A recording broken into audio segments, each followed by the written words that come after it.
Please join me in welcoming our 2021 champion, Jon Rahm. Jon, U.S. Open's in Southern California. How do you like them? I like playing in California. Have a pretty good record, and I'm glad that this early in my career, I'm getting to play another U.S. Open here in the state. Magnificent golf course. It's a great venue.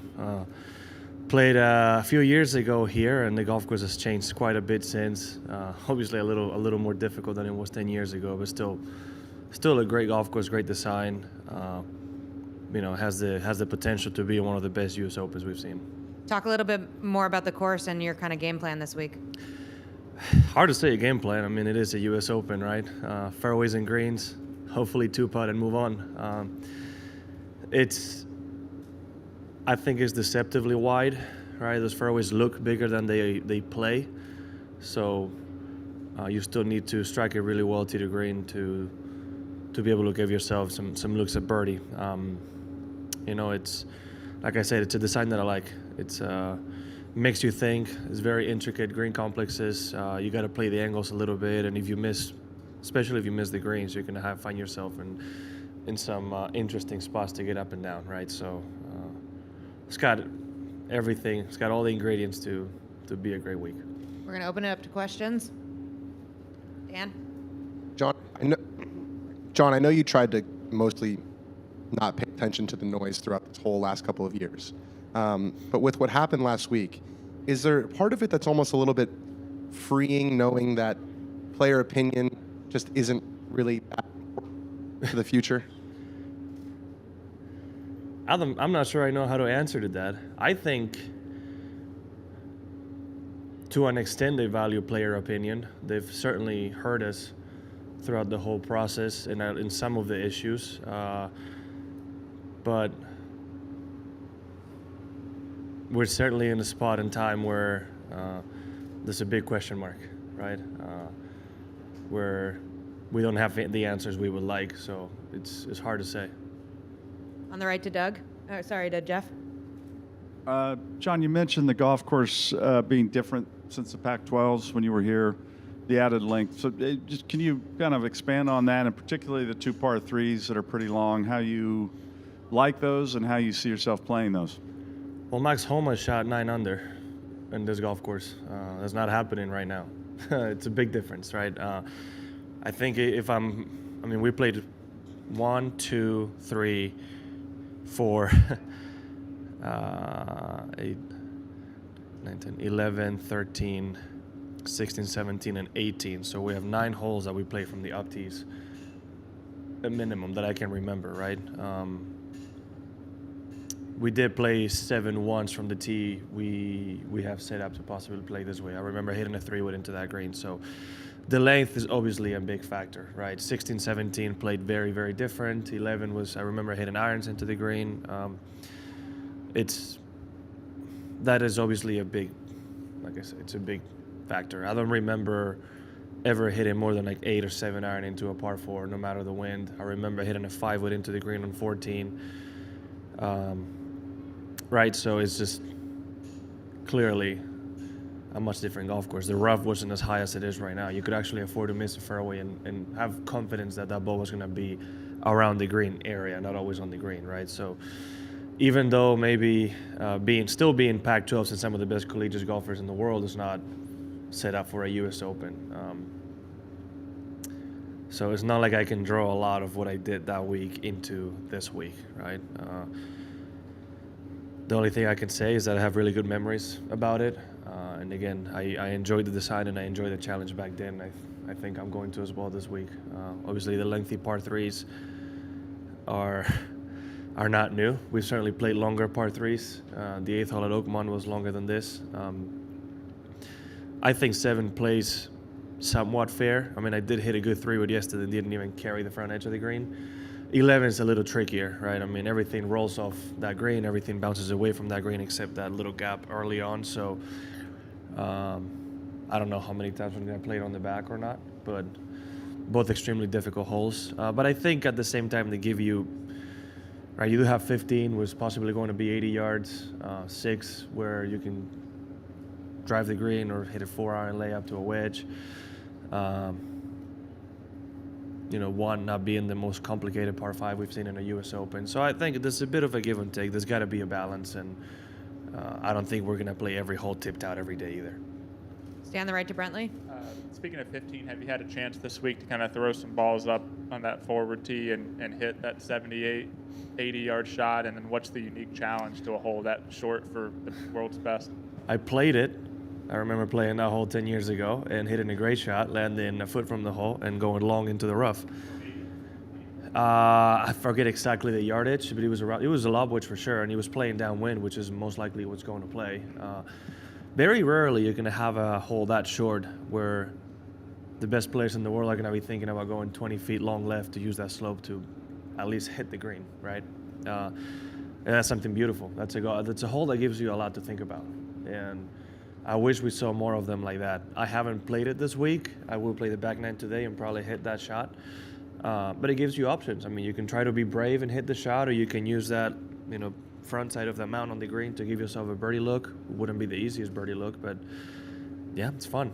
The wind will dictate quite a bit. I mean, if it's as windy as it was yesterday, it would be a really tough hole. If you're playing early on the day or it's a little bit less wind, you can probably get some height and spin to be aggressive with it. But if you don't pull it off, you're going to find yourself in a difficult spot. Stay on the right with Gary. John, the 6th hole, you don't have any data on that hole, and people have invoked 10 at Riviera as a reference point. What does your intuition tell you standing on that tee about how to play that hole? I'm not going to sit here and tell you what I'm going to do, because I've said before I'm not going to hit 3 with a driver, and then if I tee off on 10 and I'm feeling really confident in my swing, I absolutely will hit driver or 3 wood into that green. So it all depends. It can be circumstantial. It's depending on the wind and pin location as well, right? That front right pin, if you just put it on the fairway, it's about as easy a wedge shot as you can find. I mean, just throw it behind the pin and it comes right back to it, right? If you hit a shot and try to hit the green, you can pull it 2 yards left and find yourself in a really tough lie next to the bunker and that rough, right? So there will be people that go for it and make eagles, hit great shots, give themselves a lot of good looks to birdie, but I think it's also the way you're going to see the highest numbers. People that go for the green and put themselves in a difficult spot, right? I think if you hit the layup to the spot you want to every day, which isn't the hardest layup, I think your scoring average will be lower than going for it every day. That would be my belief, just because you don't have much of a margin of error. And if you miss right, it's a bit of a toss-up in how good the lie is going to be for you to be able to hit it close. Back left to Bob. Hey, John, last 7 or 8 months, you've been on this great roll, a lot of high finishes, a lot of wins. Anything that you point to that's clicked in, that's allowed you to keep it going? And would you say your game's at the same level as it was when you won the Masters? Well, I like to think so. My belief in myself is the same. I haven't played my best golf the last 2 starts. I played really good at Memorial, just couldn't make the putts that I needed to keep the rounds going. But I still think I finished 16th in a really tough setup. Hit it really, really well. Obviously, PGA was a tough one. But yeah, I mean, my confidence level was very high. You have to have that belief in yourself as a competitor, right? No matter what happens. And you stick to the process. That's basically what I think is happened this year, right? Haven't really changed. There's no magic formula. I've just stuck to working on the things that I have to work on. And when you do the little things properly, eventually, scores come. And that's what happened to me this year, late last year and early this year. Front right. John, a lot of you guys have talked about being clueless about last week's news and kind of what the future holds going forward. How frustrating is that? I need to that, by the way. Yeah. And how frustrating is that? And then what's the biggest thing that you would like to know, or what's the biggest unanswered question to you? Well, there's a lot of not answered questions. And it's tough when it's, as the week before a major. I mean, I'm trying not to think about it as much as possible.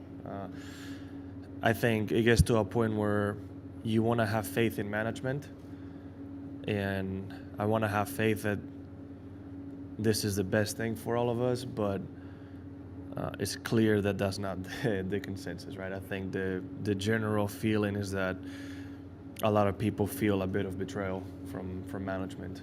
I understand why they had to keep it so secret. I understand we couldn't make it through a packed meeting with more than 10 minutes after people spilling the beans right away and some article about you guys already being out there. So I get it. I get the secrecy. It's not easy as a player that's been involved like many others to wake up one day and see this bombshell, right? So that's where we're all in a bit of a state of limbo because we don't know what's going on, and I don't think how much is finalized and how much they can talk about either, right? So it's a state of uncertainty that we don't love, but at the end of the day, I'm not a business expert. Some of those guys on the board and involved in this are, so I like to think they're going to make a better decision than I would, but I don't know. We'll see. There's still too many questions to be answered. I was at home taking care of the kids.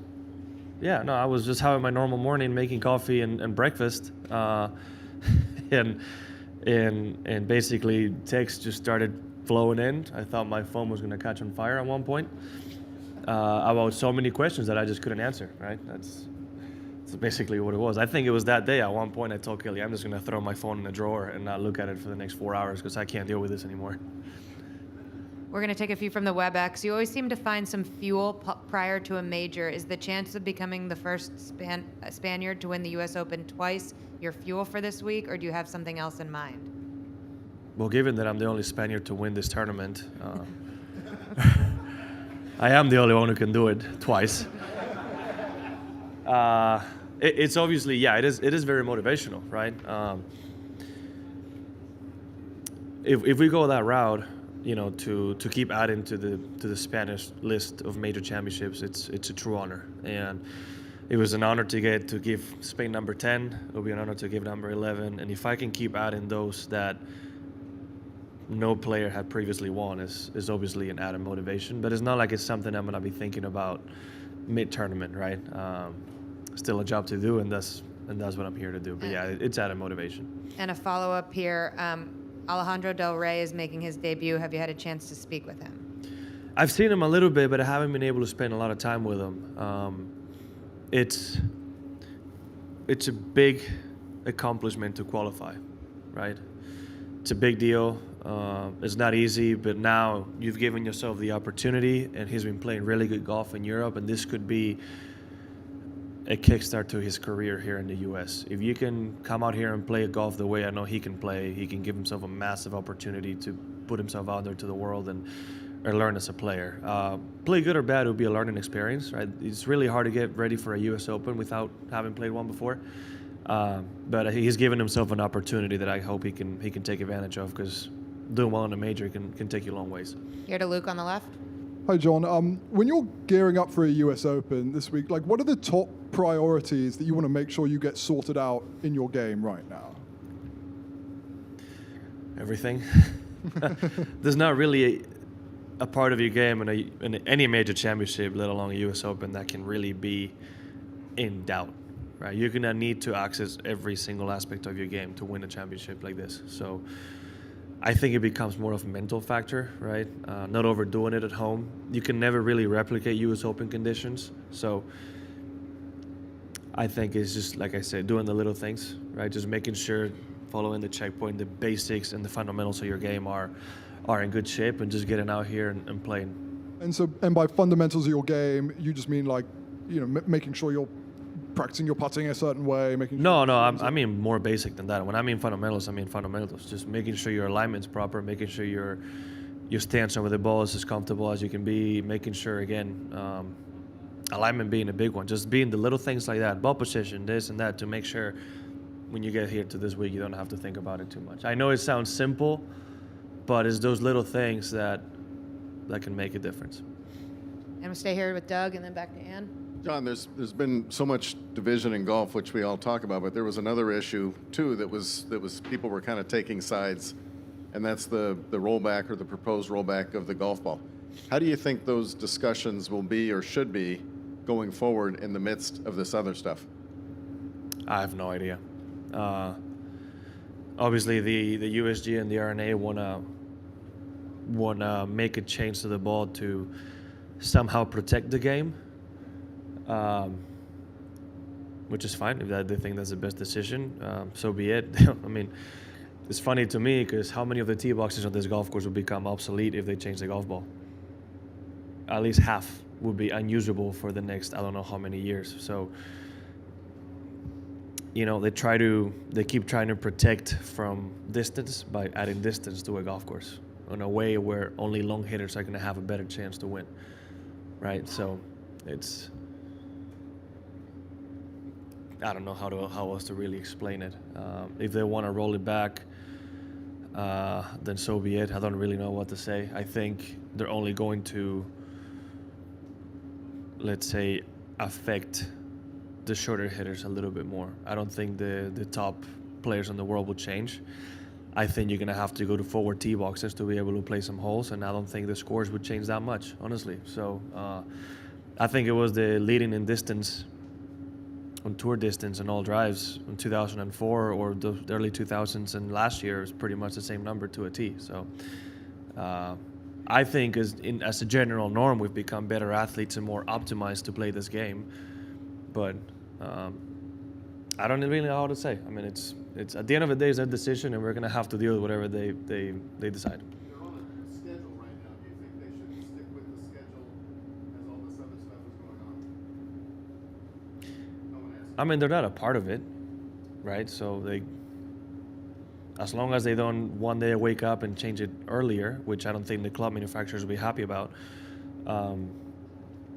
Yeah, I mean, they can do whatever they want. I just wish, you know, they really would take the PGA Tour players' thought and advice into consideration, because one of the bigger benefits of golf is the fact that all amateurs and all professionals play under the exact same rules, and if you start changing that, it can be a slippery slope. But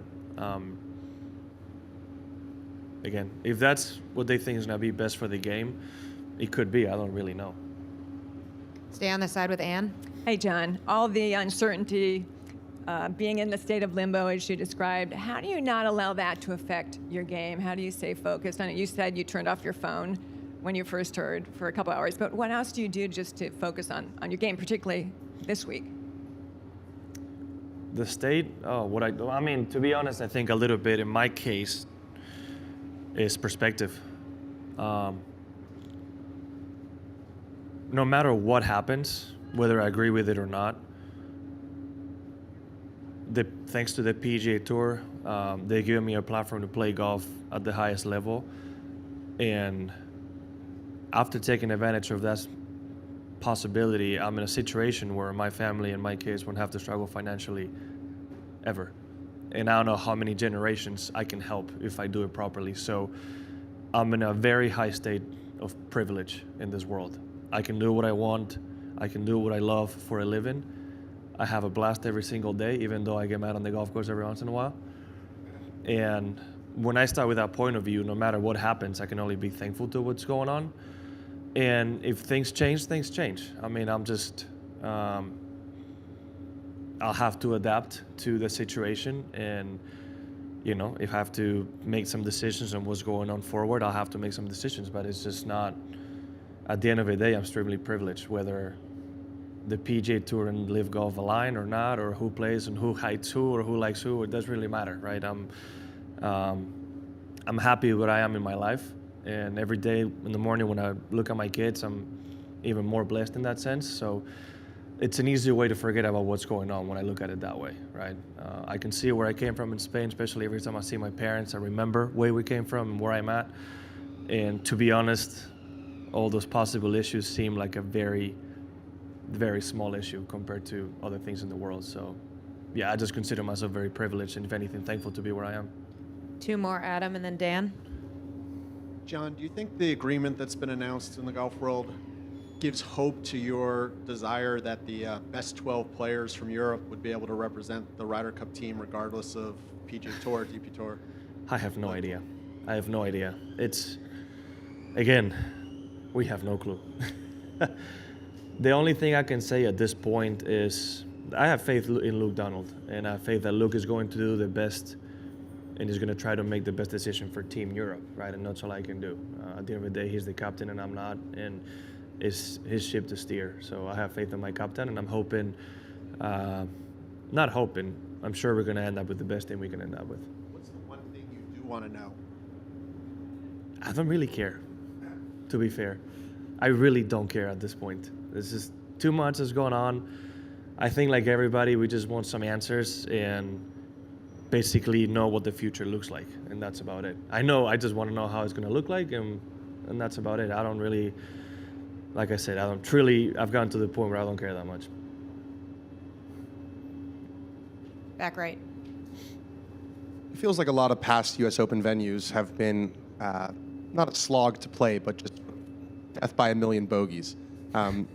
Talking to guys out here. That's the U.S. Open. Right, but Yeah. I'm talking to guys out here, and a lot of them are saying that there are some par 3.5s and 4.5s, and they think that it's a little bit more fun to play. There might be some more birdies and bogeys. How would you compare sort of the feeling and the rhythm of playing this golf course versus a Winged Foot or a Torrey Pines in the past? Yeah. I mean, I would agree with that. There's a bit of everything. You start with, if you hit perfect drives, let's say, in 1, 2, and 3, you're pretty much looking at birdie options, and then you get kicked in the teeth with 5 and 4 and most likely 7 and possibly 9 depending on pin location, right? So you get a bit of everything. That's a way to describe it, right? That's a really good way to describe it. There's a certain flow to the golf course in a U.S. Open that we haven't seen before.